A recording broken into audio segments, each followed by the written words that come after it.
In the turbulent early 1960s, two bands were rising from London and Liverpool, reshaping the future of rock. The Beatles were already dominating the charts, while the Rolling Stones were still finding their place, rougher around the edges and eager to break through. At this time, there was camaraderie between the two groups, but also an undeniable tension. Each band wanted to be the one defining the sound of youth culture, and the smallest gesture carried deep consequences. Out of this rivalry came one song that would haunt John Lennon, a song he both gave away and later despised. "I Wanna Be Your Man."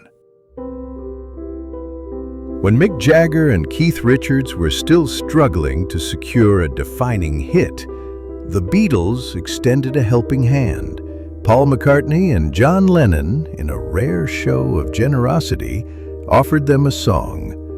"I Wanna Be Your Man" was quickly written and delivered to the Stones, who transformed it into one of their earliest singles.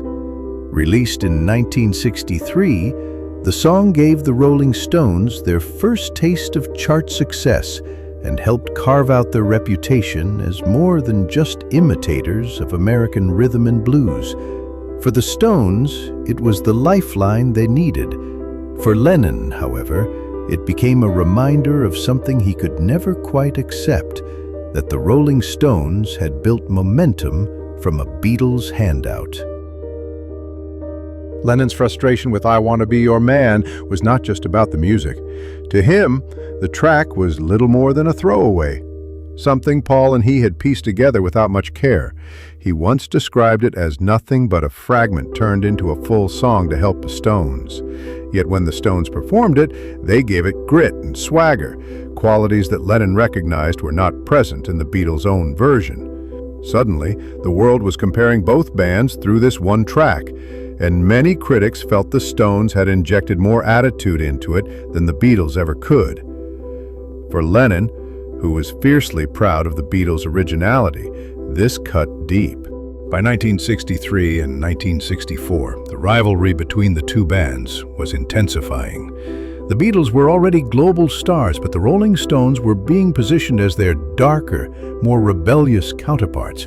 Every hit, every performance, every tabloid headline stoked the competition. "I Wanna Be Your Man" became symbolic of this tension. Lennon hated the idea that the Stones had scored their breakthrough using something he and McCartney had tossed off in minutes.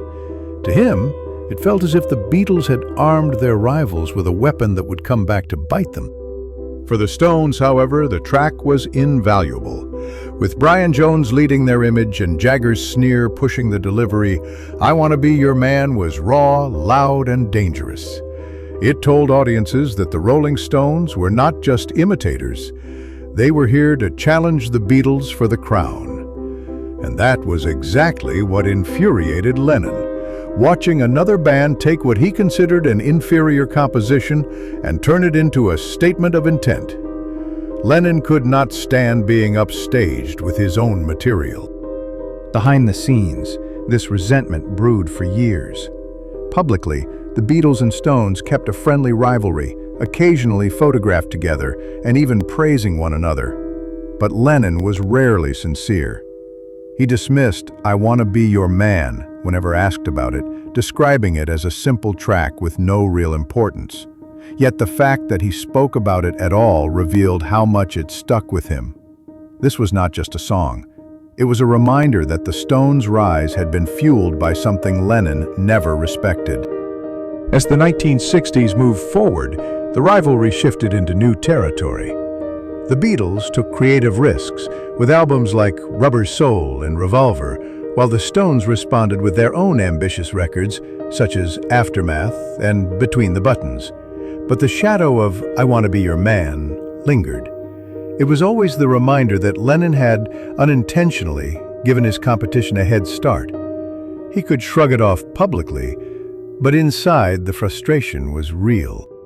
When Lennon looked back on the early 1960s, later in life, his disdain for "I Wanna Be Your Man" remained intact.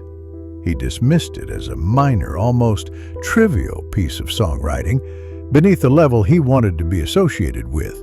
And yet, its success with the Rolling Stones ensured it was never forgotten. Lennon could never erase the fact that the song had mattered, not because it defined the Beatles, but because it had been a crucial stepping stone for their greatest rivals.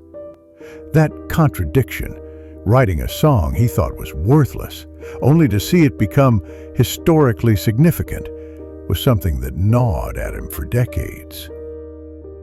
I Want to Be Your Man will never rank among the masterpieces of either the Beatles or the Rolling Stones. Yet, in the story of rock history, it represents something larger. For the Rolling Stones, it was the spark that ignited their career. For John Lennon, it was the song that infuriated him, precisely because it gave their rivals momentum they might not have had otherwise.